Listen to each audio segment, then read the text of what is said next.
Hola, ¿qué tal? Muy buen día.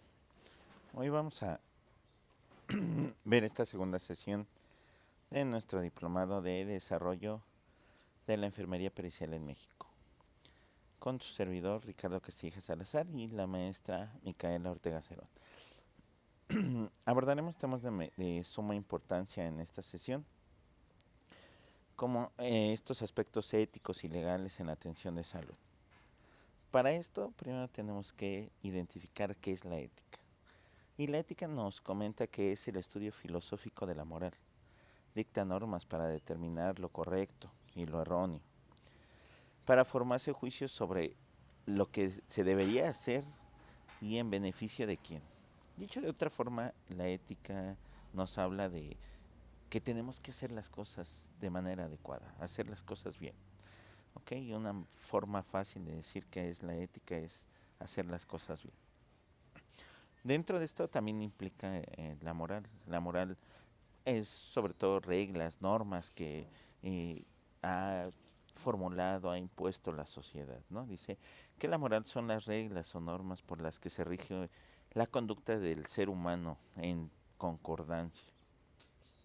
Hablando de un poquito más sobre el término moral, tiene su origen en el término latino mores, cuyo significado es costumbre, ¿no? Y sobre todo esto, hablando de que la moral son costumbres que nosotros adquirimos en nuestra sociedad, en nuestra comunidad, en nuestra casa.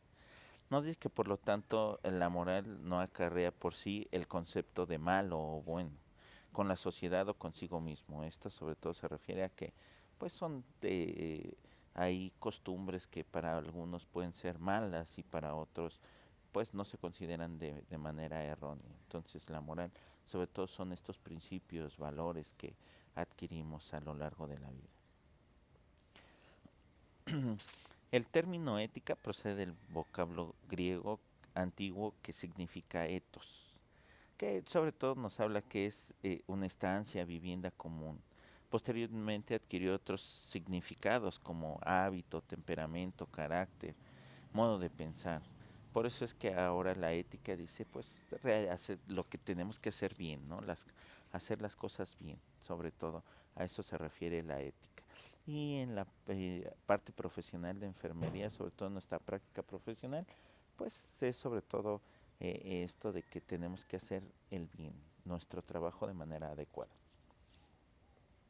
Dentro de esto también tenemos el término que es la deontología. Me dice que es la ciencia que trata de los deberes. Cuando hablamos de la ética hablamos de hacer las cosas bien y cuando hablamos de la deontología es cómo tenemos que hacer estas cosas para hacerlas de manera adecuada. Perdón. El deber ser de una actividad profesional específica y que en cierta forma señala la moral interna de una profesión determinada. Como bien lo hemos dicho, cada una de las profesiones tiene ciertos valores, cierta identidad. Y la deontología es sobre todo cómo tenemos que realizar nuestra profesión de manera adecuada. A eso se refiere la deontología. La forma en cómo tenemos que hacerlo, el deber de nuestra profesión como enfermería. Y las principales funciones de la deontología son principalmente consolidar la identidad profesional, legitimar socialmente la práctica profesional y servir de marco para la defensa ante la crítica social y jurídica del ejercicio profesional. ¿A qué nos referimos con esto? Sobre todo, cómo nosotros podemos respaldar eh, nuestra práctica profesional diaria, ¿no? Y hablando de esto, pues tenemos estas dos diferencias entre la ética profesional y la deontología profesional. Nos habla que la ética profesional está orientada al bien. Dice que no es normativa, que propone modificaciones, conciencia individual predominantemente, esta habla solamente del individuo principalmente, y parte de la ética aplicada. No así la deontología profesional, que sabemos que es el deber, cómo hacerlo, nos habla que es orientada al deber. Esta incluye normas y códigos, exige actuaciones y sobre todo esta es aprobada por un colectivo de profesionales. Varios formulan esta deontología de qué es lo que enfermería tiene que realizar, cómo debe de realizarlo. Y se ubica dentro de la moral.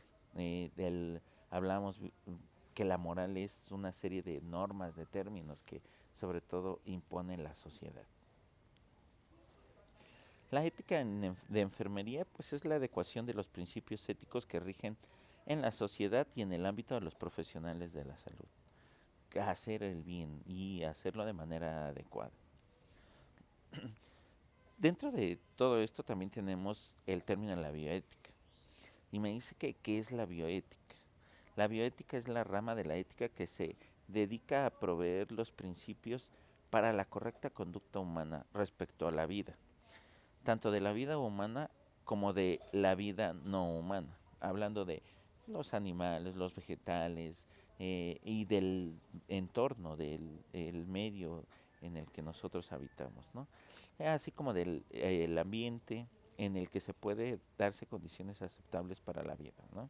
La bioética pues nos habla principalmente de no solamente de principios morales, no solamente de la ética o de las normas, nos habla en sí cómo interactúa el ser humano y el profesional de la salud ante todo el medio ambiente, ¿no? Hablando de la tecnología, de la genómica, de la investigación de los seres vivos, de las plantas, de los animales, de cómo si estamos de acuerdo en el aborto, si estamos de acuerdo en que haya manipulación genética, crear nuevos seres vivos, por ahí algunos artículos de que estamos utilizando algunos órganos de animales, sobre todo del cerdo.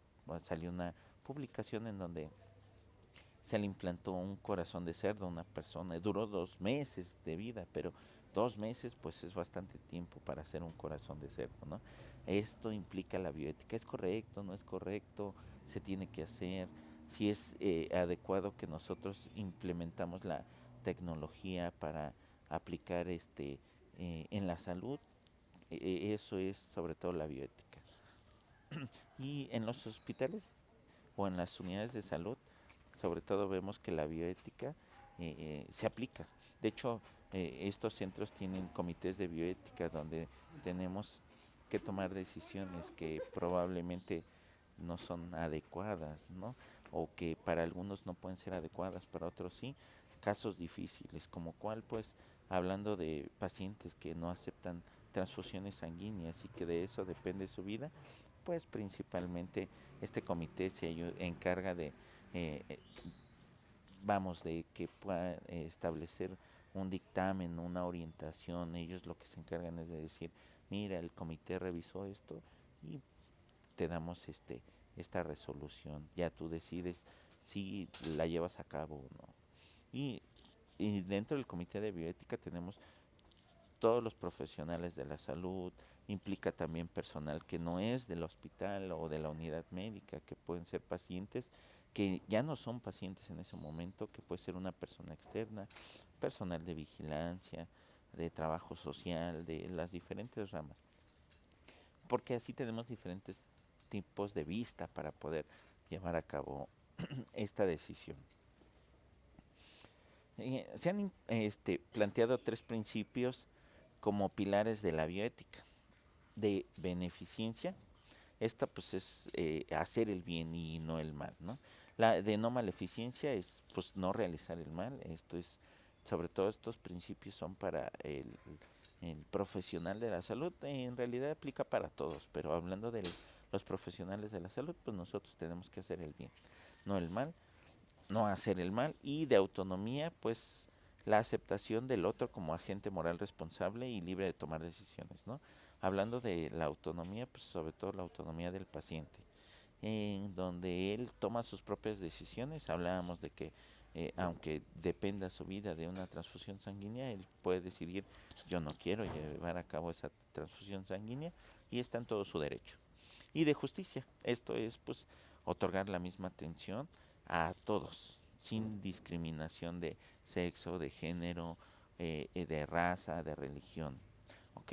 Ahí nos habla que De justicia, pues es dar a cada quien lo que se merece, lo propio, lo necesario. ¿Ok?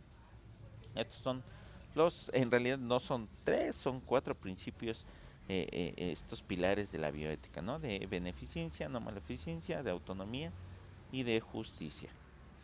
En el mundo actual reconoce un grupo de virtudes éticas tales como pues la honestidad, la limpieza, la pureza, el humanismo, la comprensión, la concordancia, amabilidad, bondad, la abnegación, la capacidad de sacrificio, la discreción, tacto, mesura, la perseverancia, la constancia, la continencia, la probidad, el respeto, la justicia y la responsabilidad, entre otras.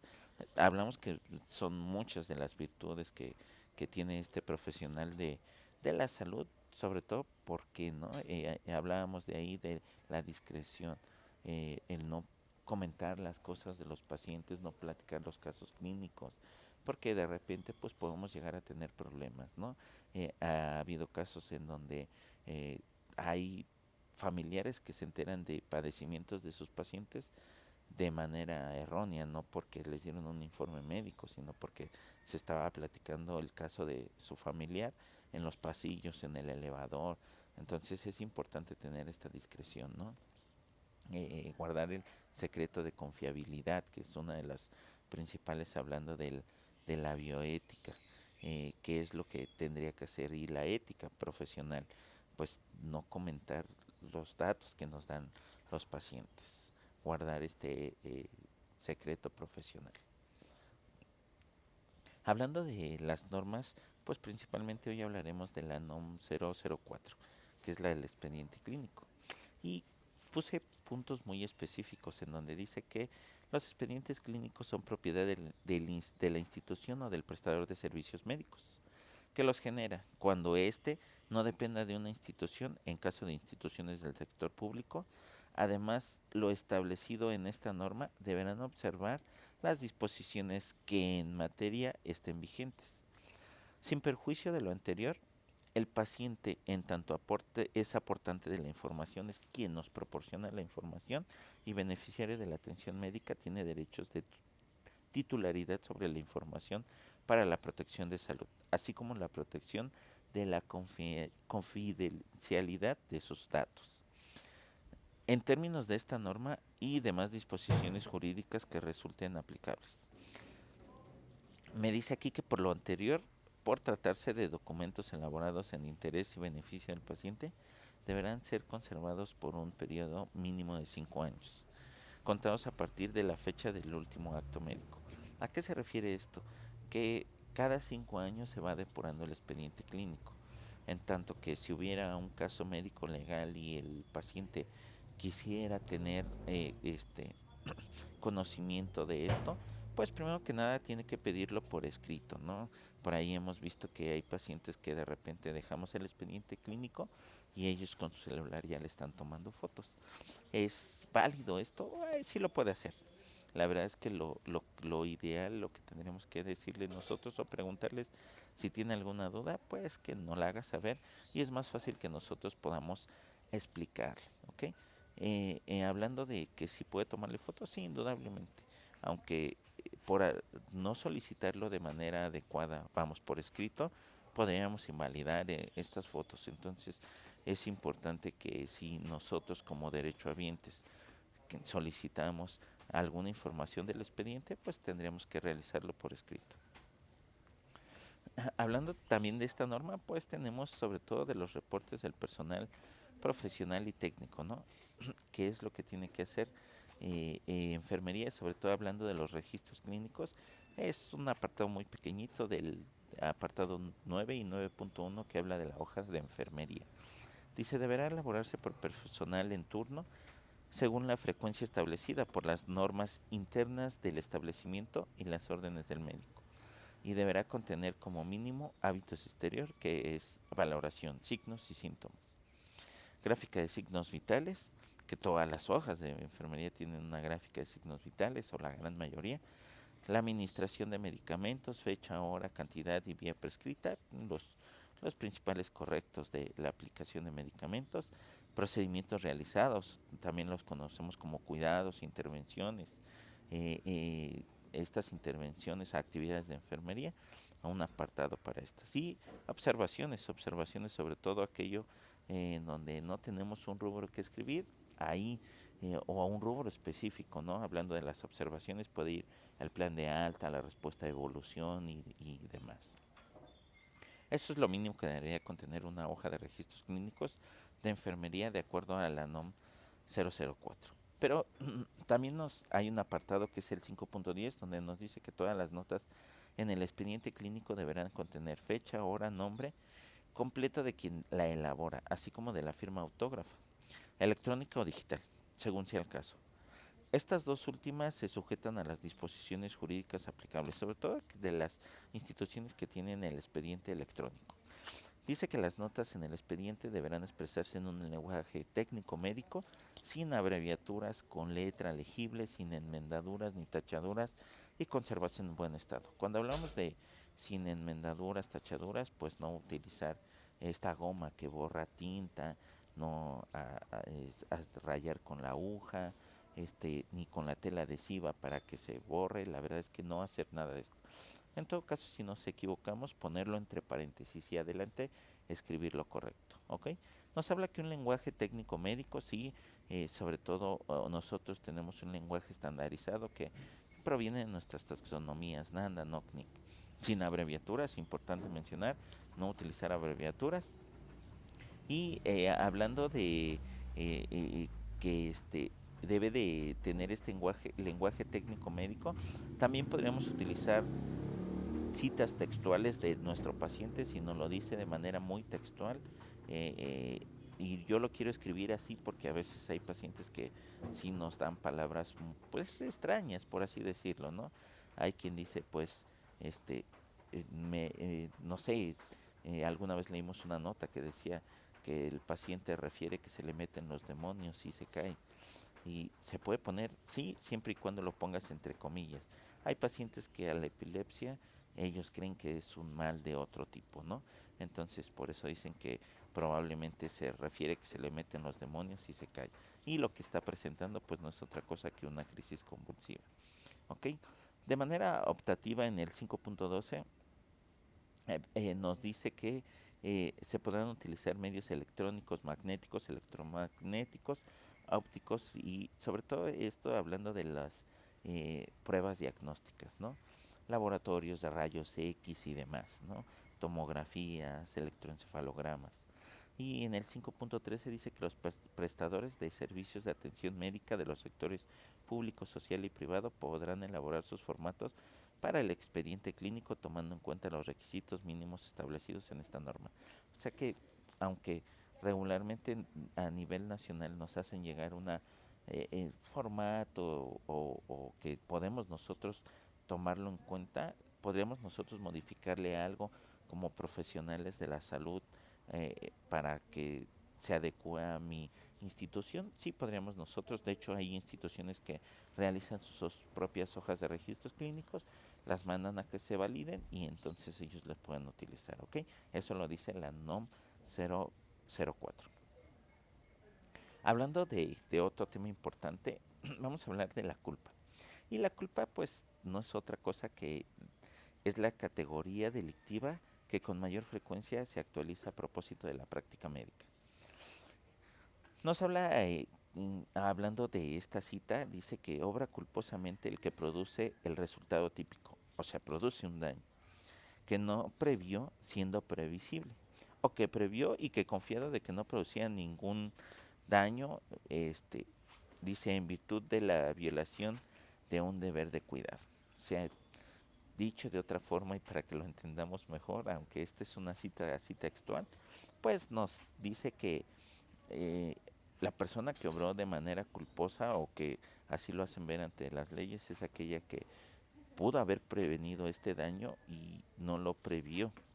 Y lo que ocasionó este daño, sobre todo, tiene que ver hablando de la salud o de la vida. Y además que siendo previsible dijo, pues no pasa nada. Y sí, en realidad sí pasó, ¿no? Dice que existe la conducta culposa cuando se realiza un hecho típico que afecta un bien jurídicamente protegido. Los principales bienes protegidos jurídicamente son la salud y la vida. Y en el caso de la salud, pues las lesiones, ¿no? El ocasionar alguna lesión por algún una mala práctica que nosotros hayamos realizado como personal de la salud, pues, pues entonces es culpa. Y hablando de la vida, pues lo toman sobre todo como homicidio, ¿no? Ahorita vamos a desglosarlo un poquito más para que quede más claro. Y hablando, el profesional de la salud, al actuar con imprudencia, realizó lo que no debía de hacer, o con negligencia. Esta palabra suena bastante fea. También es conocida como omisión, y dejó de hacer lo que tenía que realizar, ¿no? Dice que la culpa abarca dos formas: la imprudencia, cuando el sujeto con su actuación crea un riesgo o aumenta un riesgo ya existente, y la negligencia, cuando se omiten los actos necesarios para prevenir o neutralizar este riesgo. Los rostros de la culpa principalmente pues nos habla de la impericia. Impericia es que nosotros y realizamos algo en donde creemos que porque no lo sabíamos no tenemos culpa, ¿no? Las leyes nos dicen que la culpa, el desconocimiento no te exime de la culpa. Entonces el no que nosotros desconozcamos ciertas cosas no quiere decir que no somos culpables. ¿A qué se refiere esto? A que, no sé, tal vez me dicen, aplica 80 unidades de insulina. Y 80 unidades de insulina es muchísimo, ¿no? Y que le podemos provocar una lesión o hasta la muerte al paciente. Entonces, en ese momento nosotros decimos, no, es que 80 unidades de insulina no se las puedo poner. Pero si nosotros decimos, yo se las puse porque había una indicación médica, pues sí, pero tú debes de tener el conocimiento de que eso le puede ocasionar un daño. Esa es la impericia, ¿ok? Imprudencia es que tú sabías que podía ocasionar un daño y que decías, "Ah, no pasa nada, ¿no? O no creo que le pase esto a mi paciente. Y si le ocasionas un daño, esa es la imprudencia. La precipitación, perdón, antes de la precipitación, la negligencia. Y hablando de la negligencia, me gusta cambiarlo, también lo conocemos como omisión. O sea, aquello que tú tenías que hacer y que no lo hiciste, lo pasaste por alto, por ahí dicho de una manera coloquial, pues te hiciste de la vista gorda, ¿no? Y no lo hiciste. Esa es omisión, negligencia, y también es una de las partes importantes de la culpa. De hecho, es la que más jurídicamente, eh, vamos, tenemos repercusiones, ¿no? Por omisión, porque dejaste de hacer cosas que tenías que hacer. Hablando de la precipitación, pues sobre todo es que tú realizaste alguna intervención, actividad, cuidado de manera precipitada y no tomaste en cuenta las precauciones adecuadas, ¿ok? Y que te adelantaste, no sé, a lo mejor alguna indicación médica y, y hablamos de poner un caso en específico, ¿no? Un paciente que tiene un dolor abdominal y que tú dices, ah, tiene dolor, pues hay que pasarle un analgésico. Pero el pasarle un analgésico a un paciente que tiene un dolor abdominal puede enmascarar un cuadro clínico de una apendicitis y entonces pues puede reventarse. Por eso es que podríamos decir que ahí actúas de manera con precipitación, ¿no? Y la inobservancia, sobre todo, es que tú, pues no hiciste caso omiso de algunas cosas que podían pasar riesgos en nuestro paciente y aún así pues no lo tomaste en cuenta. Hablando de artículos en específico, sobre todo de la Ley General de Salud, tenemos la responsabilidad profesional. Y dice, en cuanto a los elementos esenciales de la mala conducta médica, las demandas se basan en alegaciones de negligencia, de omisión, recuerden, ¿ok? Médica al no proporcionar los cuidados razonablemente adecuados al paciente, ocasionando un daño. Esto de acuerdo al artículo 55 y al artículo 469 de la Ley General de Salud. También en el artículo 341 del Código Penal del Estado, de diversos estados, porque también deben de saber que cada estado pues también tiene sus propias leyes, ¿no?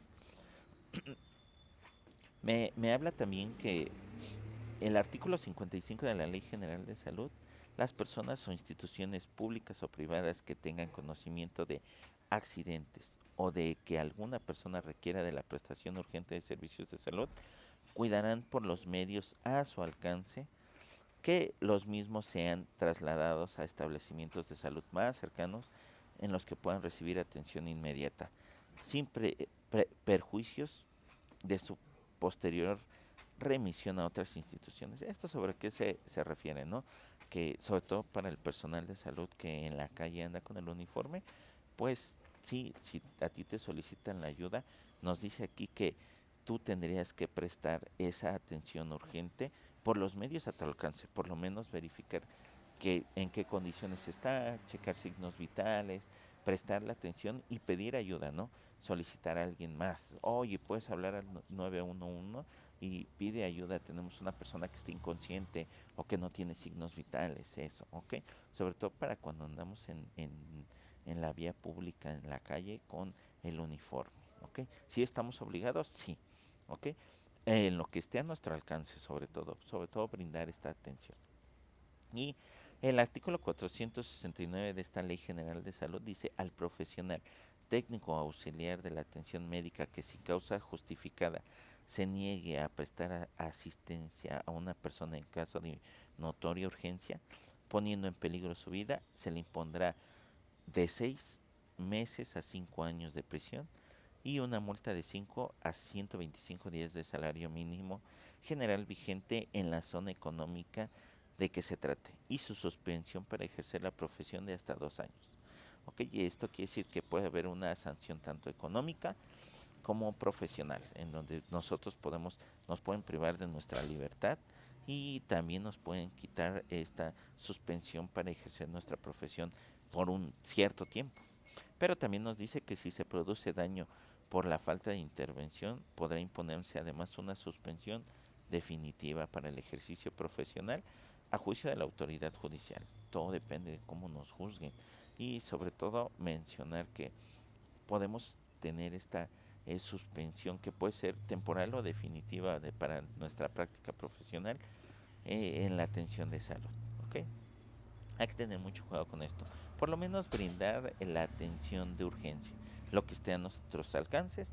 Y hablando del artículo 55, sobre todo que todas las instituciones en situaciones de urgencia te tienen que atender. Porque si tu vida corre peligro, hablando de la atención materna, en cualquier institución, sea pública, sea privada, te tienen que atender. Ya hablando de que se estabilizó al paciente, entonces ya se traslada a su unidad de atención o a donde ellos requieran, ¿ok? Pero mientras se brinda esa atención y sin ningún costo. Muy bien. Tenemos este caso, esta paciente. Seguramente yo les pregunto a ustedes, ¿qué le ven a nuestra paciente? Y pues nuestra paciente pues presenta signos y síntomas característicos de cierta enfermedad, ¿no? Por ahí ustedes en este momento seguramente estarán diciendo, pues mi paciente tiene tal enfermedad y presenta tales signos y síntomas. Piensen ustedes qué signos presenta. Así a simple vista, pues vemos que la paciente pues presenta ahí este pues tristeza, aparece también que presenta palidez, la paciente presenta como fatiga y otros ciertos signos y síntomas. Ustedes ya los estarán por ahí anotando o identificaron, ¿no? ¿Y qué presenta la paciente? Les hablo del caso clínico. Es una paciente femenina de 48 años de edad con diagnóstico de cáncer de endometrio, con metástasis en región pélvico-abdominal. Los signos vitales tienen una TA de 80-45, frecuencia cardíaca de 24, respiratoria de 24, temperatura de 37,7 y una saturación de oxígeno de 88%. Presenta palidez dérmica, fatiga, dinamia.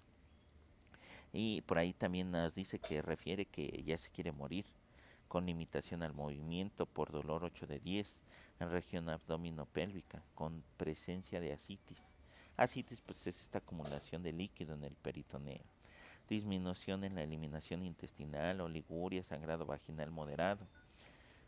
Lesión en la zona sacra de primer grado, porque ya al no poderse mover por la limitación del movimiento, pues ya presenta una lesión en la zona sacra de primer grado, ya hay un enrojecimiento ahí, ¿ok? Edema de 3 cruces en miembros pélvicos.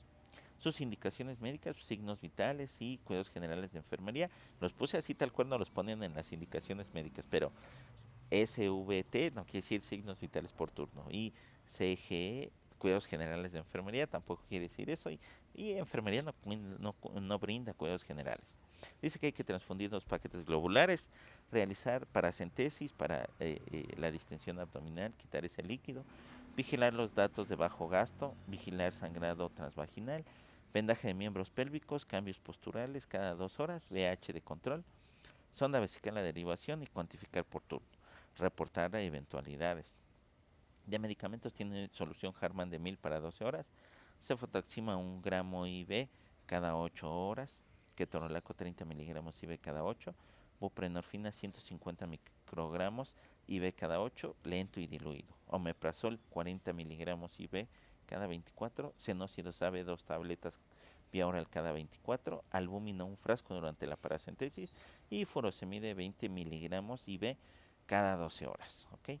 Muy bien, sobre este caso clínico, nosotros lo que tenemos que hacer es, pues, encontrar y plasmarlo en nuestra hoja de registros clínicos, pues, diagnóstico, hacer valoración y de acuerdo a nuestro formato de la hoja, realizar una valoración. Esta está muy extensa, ustedes pueden ahí sintetizarla a que no quede tan amplia, sobre todo ustedes la harán de manera más práctica, ¿ok? Vamos a buscar los diferentes diagnósticos. Quiero comentarles que cada uno de los colores que presentamos aquí es un diagnóstico diferente, ¿ok? O sea, cada color diferente sería un diagnóstico. Primero ver qué patrón funcional de salud o qué aparato y sistema se encuentra alterado. De acuerdo a nuestra vinculación que tenemos en nuestro libro de los algoritmos, ustedes encontrarán cada uno de los diagnósticos de enfermería, ¿ok? Esa será una de las principales tareas que ustedes tendrán. Ok, y plasmarlo en nuestra hoja de registros clínicos dependiendo de la unidad en la que ustedes laboren, sobre todo. Y eh, eh, este caso clínico por ahí le pueden tomar fotito, lo pueden revisar en el video y ya les estaré haciendo llegar un video para la resolución de estos casos, de este caso clínico en cuanto a los diagnósticos de enfermería, los resultados NOC y las intervenciones. ¿Ok? Espero que tengan un excelente día. Fue un placer estar con ustedes. Mi nombre es Ricardo Castilla Salazar y les envío un saludo y un abrazo muy fuerte. Que tengan un excelente día.